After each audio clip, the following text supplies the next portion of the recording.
Pria ini masuk ke dalam penjara yang sangat brutal. Pada hari pertamanya di penjara, mulutnya dijepit di tangga oleh sekelompok penjahat dan kemudian ditendang dari belakang.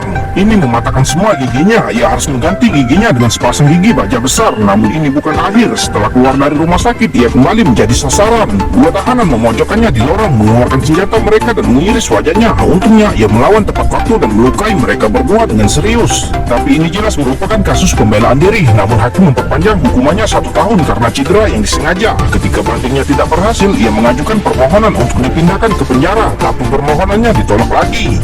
Ia menjadi marah dan mulai memaki hakim yang mengakibatkan ia harus mendekam di sel isolasi selama seminggu. Ia tak dapat mengerti mengapa semua orang menjadikannya sasaran.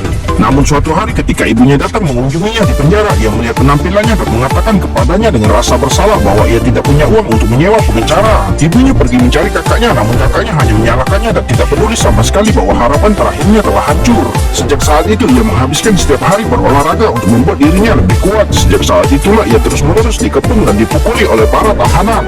Kemudian ia terus-menerus menjatuhkan musuh-musuhnya, yaitu terus-menerus dimasukkan ke dalam sel isolasi dan berlatih. Hingga suatu hari ia mengetahui dari seorang tahanan bahwa alasan mengapa semua orang di penjara ingin membunuhnya adalah karena saudaranya menawarkan hadiah sebesar $20.000 untuk kematiannya.